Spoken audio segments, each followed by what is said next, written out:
Pak, saat ini kan fokus para pelaku pasar menanti keputusan dari The Fed yang akan mempengaruhi langkah ekonomi ke Ya. depan. Nah, kira-kira apa langkah antisipasi yang harus dilakukan oleh Indonesia, Pak? Yang pertama ya, The Fed itu punya dua mandat. Jadi Federal Reserve itu bank sentralnya Amerika, berdasarkan undang-undang, mereka itu punya dua mandat. Satu, menjaga inflasi, menjaga supaya harga tidak tinggi, di mana setiap tahun mereka mengumumkan target inflasi yang diinginkan oleh The Fed. Kemudian yang kedua, mereka ditarget untuk menurunkan unemployment, pengangguran. Nah, beda dengan Indonesia, kalau bank sentral kita itu berdasarkan undang-undang, mandatnya hanya satu, tugasnya hanya satu, menjaga harga. Harga ini dalam artian inflasi termasuk nilai tukar. Nah, kalau di The Fed, memang mereka itu fokus dalam dua indikator ini. Satu, inflasi, dua, unemployment.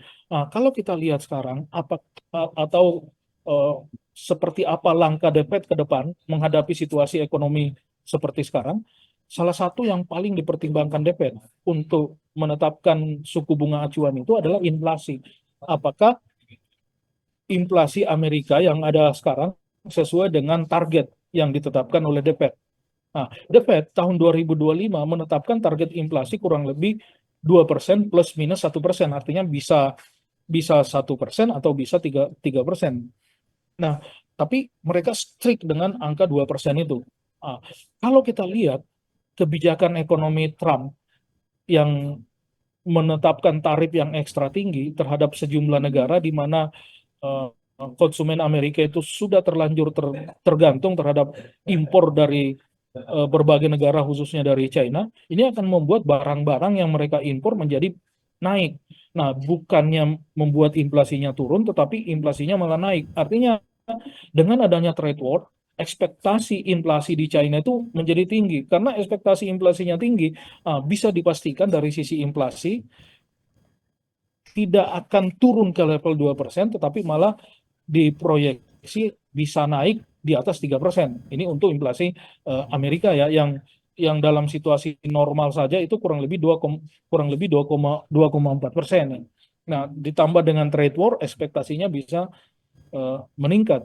Nah, termasuk pengangguran. Pengangguran di Amerika juga juga malah tinggi ya. Harapannya justru Trump itu mau membuat manufaktur Amerika kembali supaya meng-create job, meng-create pekerjaan sehingga unemployment-nya bisa rendah. Tapi kalau kita fokus ke inflasi, rapat Dewan Pimpinan The Fed yang akan dilakukan hari ini udah pagi nih di Amerika ya, itu Rabu ya, kita lebih awal.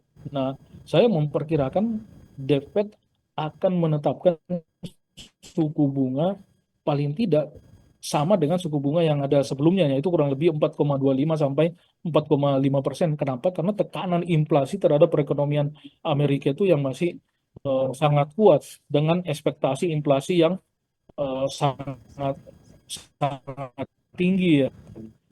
Kemudian Trump sebenarnya maunya beliau itu adalah satu, tarif tinggi supaya pendapatan pajak impor naik, dilakukan pemotongan pajak, tax cut, untuk memberikan insentif kepada sektor manufaktur atau orang-orang kaya di Amerika untuk belanja, untuk berinvestasi.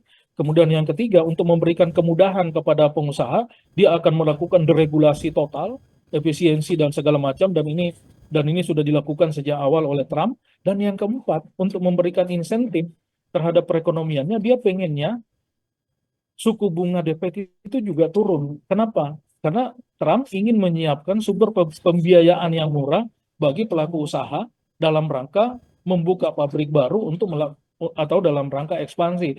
Tetapi apa yang dilakukan dalam konteks kebijakan Trump ini, satu sama lain saling saling cancel out ya, saling berlawanan. Dia bikin tarif tinggi, efeknya adalah harga barang di Amerika naik, ekspektasi inflasi jadi naik. Ini yang membuat The Fed susah untuk menurunkan suku bunga. Saya kira ini yang menjadi tantangan yang dihadapi oleh Trump ya. Nah, sehingga saya pastikan hari ini The Fed akan tetap mempertahankan suku bunga. Terus bagaimana dengan bank sentral kita? Bank sentral kita ini sudah lebih dulu menetapkan suku bunga acuan, dan kalau kita lihat yang lalu Bank sentral kita itu tidak mengubah suku bunga acuannya tetap di angka 5,75%. Dan saya kira ini masih sejalan dengan apa yang akan dilakukan oleh The Fed yang mempertahankan suku bunganya di level 4,25 sampai 4,5%. Nah, karena kalau tidak seirama dengan The Fed, ini bisa menimbulkan masalah baru, khususnya yang berkaitan dengan nilai tukar kita ya. Karena kalau kita turunkan suku bunga, sementara The Fed bertahan di angka 4,25, 4,5%, suku bunga real kita akan menurun. Nah, suku bunga real yang turun ditambah dengan premi resiko atau perhitungan resiko berinvestasi di Indonesia, termasuk investasi portofolio, investasi di saham, ekspektasi resiko kita kan termasuk tinggi.